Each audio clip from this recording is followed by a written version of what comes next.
Movie के start होते ही हमें बताया जाता है कि 1945 और 1962 के बिटवीन यूएस गवर्नमेंट ने 331 एटमॉस्फेयर न्यूक्लियर टेस्ट कंडक्ट किए और इसकी वजह से लोगों पर जो जेनेटिक इफेक्ट हुए हैं गवर्नमेंट उसे आज तक डिनाई करती है। इसके बाद न्यू मैक्सिको डेजर्ट का सीन दिखाया जाता है जहाँ पर कुछ साइंटिस्ट सर्चिंग कर रहे होते हैं। अचानक से उनके सामने खून से भरा हुआ आदमी आ जाता है जो उनसे हेल्प मांग रहा होता है, लेकिन इससे पहले कि वो सिचुएशन को समझते एक म्यूटेंट उन सबको पिकैक्स से मार देता है। उन सबको मारने के बाद उनकी डेड बॉडीज को उनके ट्रक के साथ बांधकर ले जाता है। फिर दोबारा से न्यूक्लियर टेस्टिंग दिखाई जाती है और उनके जेनेटिक इफेक्ट की वजह से जो बच्चे पैदा होते हैं वो भी दिखाए जाते हैं। इसके बाद डेजर्ट में एक गैस स्टेशन दिखाया जाता है जिसका ऑनर अंदर सो रहा होता है। तब अचानक उसे किसी की आवाज आती है। वो अपनी गन लेकर बाहर जाता है और रूबी का नाम लेकर उसे आवाज दे रहा होता है। वो रूबी को हर जगह ढूंढ रहा होता है और उसको ढूंढते ढूंढते वो गवर्नमेंट एरिया में चला जाता है। और जब वो वापस आता है तो वो देखता है कि उसके गैस स्टेशन पर किसी ने अपना बैग रखा हुआ। उस बैग को देखकर वो शाउट करके कहता है कि सब खत्म हो गया है, अब मैं तुम्हारी मदद नहीं कर सकता। थोड़ी ही देर के बाद वो दोबारा बाहर आता है और उस बैग को अंदर ले जाता है। इस दौरान कोई उसको देख रहा होता है। उस बैग में बहुत सारा एक्सपेंसिव सामान होता है और बैग में ही उसे किसी का कटा हुआ कान भी मिलता है। ये कान उसी लड़की का होता है जिसका वो बैग था और ये हमें तब पता चलता है जब हम पर्स में उस लड़की की तस्वीर को देखते हैं। और यहाँ पर हमें ये बात भी पता चल जाती है कि वो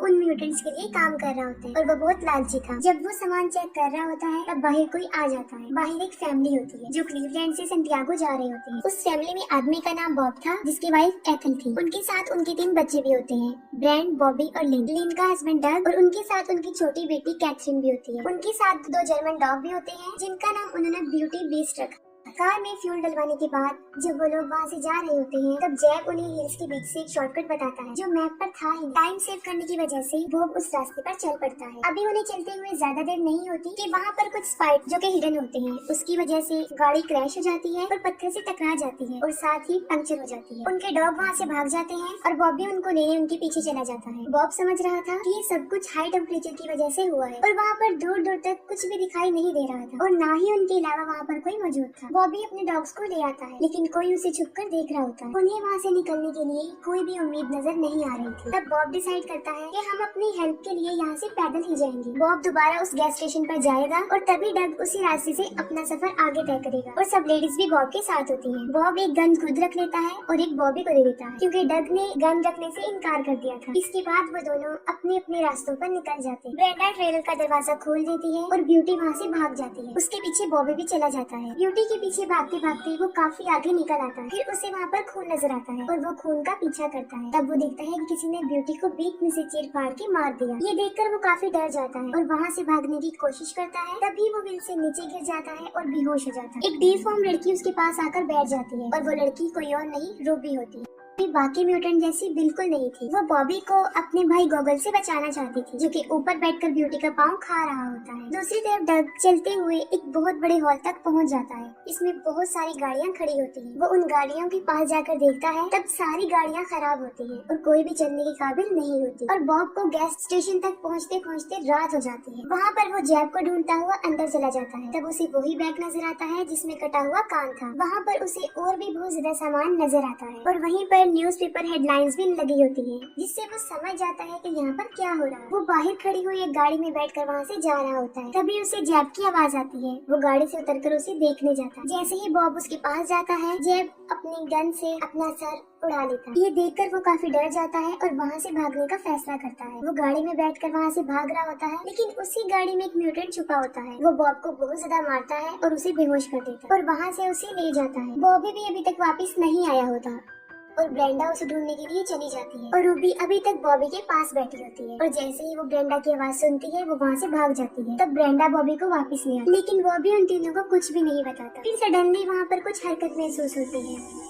बॉबी उन तीनों को कहता है कि वो तीनों वहीं पर ठहरे और खुद बाहर देखने जाता है। तभी वहाँ पर डग आ जाता है और वो कहता है कि यहाँ से सड़क खत्म हो जाती है और आगे कोई भी शॉर्टकट नहीं। ये सुनकर भी बॉबी उन्हें कुछ नहीं बताता। डग उन्हें कहता है कि अगर 12 बजे तक बॉब वापस नहीं आए तो हम उन्हें ढूंढने जाएंगे और फिर वो सब रेस्ट करने लगते हैं। डग और लिन कार में होते हैं और बाकी सारे ट्रेलर में। वो सब लोग सो जाते हैं लेकिन बॉबी अभी तक जाग रहा होता है। वो बाहर बेस्ट को ढूंढने आता है। तभी उनकी गाड़ी में एक प्लूटो नाम का म्यूटेंट घुस जाता है जो ब्रेंडा को दबोच लेता है। है और बाहर बॉबी को भी कुछ नजर आता है। वो फौरन जाकर डग को जगा देता है और बॉबी सब कुछ उन लोगों को बता देता है। तभी उन्हें किसी की चीख सुनाई देती है। वो देखते हैं कि वो चीख किसी और की नहीं है बल्कि वो बॉब की है और बॉब को कुछ दूरी के फासले पर उन म्यूटेंट ने आग लगा दी थी। वो बॉब को बचाने के लिए आगे बढ़ते हैं और इसी दौरान एक म्यूटेंट उनकी गाड़ी में घुस जाता है और इसका नाम लिजर्ड होता है। बॉब उनकी आंखों के सामने जलकर मर जाता है लेकिन वो उसके लिए कुछ भी नहीं कर पाता। लिन को ब्रेंडा के चिल्लाने की आवाज आती है। वो अंदर जाकर देखती है और वहाँ पर लिजर्ड ने उसकी बच्ची को पकड़ा होता है। वो उसकी बच्ची पर गन पॉइंट करके उसके साथ जबरदस्ती करने की कोशिश करता है लेकिन फौरन वहाँ पर ईथल आ जाती है और पीछे से वो उस पर अटैक कर देती है। लेकिन इससे पहले कि वो कुछ करती, लिजर्ड उसको शूट कर देता है। गोली की आवाज सुनकर डग और बॉबी भी गाड़ी की तरफ भागते हैं। लिजर्ड ब्रेंडा को भी शूट करने लगता है। तभी लिन एक स्क्रू उसके पाँव में घुसा देती है और बदले में लिजर्ड उसको भी शूट कर देता है। लिजर्ड ब्रेंडा को वहाँ से लेकर जा रहा होता है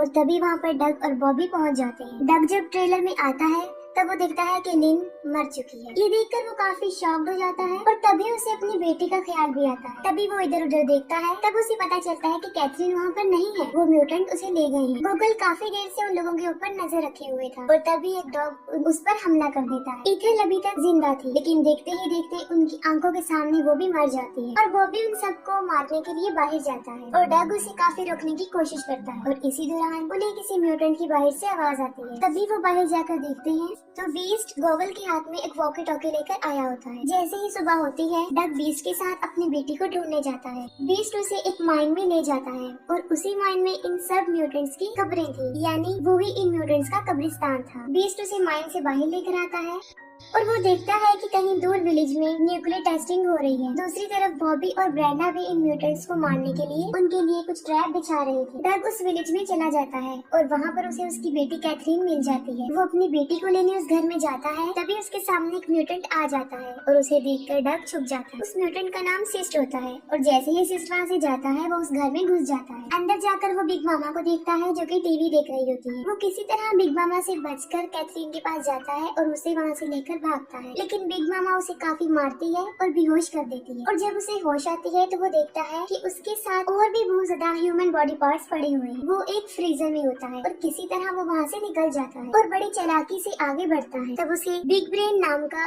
एक म्यूटेंट वहाँ पर नजर आता है और इस म्यूटेंट की वजह से हमें उन म्यूटेंट्स के बारे में इंफॉर्मेशन मिली। वो बताता है कि हमें सिटी से निकाल दिया गया और हम यहाँ पर माइन में छुप गए और यहाँ पर बहुत ज्यादा न्यूक्लियर बॉम्ब आकर गिरे जिसकी वजह से और उन बॉम्ब की रेडिएशन से वो जेनेटिकली डिफॉर्म बन गई। डग उससे कैथरीन के बारे में पूछता है लेकिन वो उसे कुछ नहीं बताता और तभी वहाँ आकर प्लूटो उस पर हमला कर देता है। वो एक कुल्हाड़ी के जरिए उसकी 2 उंगलियां काट देता है लेकिन किसी तरह बड़ी मुश्किल से डग उसे भी मारने में कामयाब हो जाता है। वो देखता है कि सिस्ट भी वहाँ पर गन लेकर आ रहा है जिसे डग छुपकर देख रहा होता है। उस पर हमला करता है और उसे भी मार देता है। बिग ब्रेन रेडियो पर लिजर्ड को ये ऑर्डर देता है कि वो उसकी बच्ची को मार दे और इसी दौरान बीस्ट उसे मार देता है। डग कैथरीन को ढूंढने हर घर में जाता है लेकिन उसे कैथरीन तो नहीं मिलती लेकिन वहाँ पर उसे बहुत सारे डिफॉर्म बच्चे नजर आते हैं। लिजर्ड जब कैथरीन को मारने लगता है तब वो दिखता है कि वहाँ पर पिगलेट है, कैथरीन नहीं, कि कैथरीन को बॉबी वहाँ से लेकर भाग गई थी। दूसरी तरफ बॉबी की मदर की डेड बॉडी वहाँ से गायब थी। वो उसे ढूंढ रहे होते हैं तब वो देखते हैं कि जुपिटर उसको खा रहा है। जुपिटर उन सब म्यूटेंट का बाप था। जैसे ही वो उन्हें देखता है वो उनके पीछे पड़ जाता है और वो भी उसे फंसाने की कोशिश करते हैं और किसी तरह वो उसे अपने ट्रैप में फंसा देते हैं और जैसे ही वो ट्रेलर का दरवाजा खोलता है वो अपने आप ब्लास्ट हो जाता है। रूबी कैथरीन को लेकर डग के पास पहुँच जाती है और तभी वहाँ पर लिजर्ड भी आ जाता है और डग उसे शूट कर देता है। रूबी डग को उसकी बेटी दे देती है और इसी दौरान लिजर्ड भी खड़ा हो जाता है और उन्हें गोली मारने की कोशिश करता है। तभी रूबी उसे पहाड़ से गिराती है और उसके साथ खुद भी मर जाती है। बॉबी देखता है कि जुपिटर अभी भी जिंदा है। तब ब्रेंडा एक पिकैक्स लेती है और उसे मार देती है। फिर वो देखते हैं कि डग अपनी बेटी और बीस्ट के साथ वापस आ रहा है। वो दोनों उसे देखकर काफी खुश हो जाते हैं लेकिन अभी भी कोई उन्हें मुसलसल देख रहा होता है और इसके साथ ही मूवी एंड हो जाती है।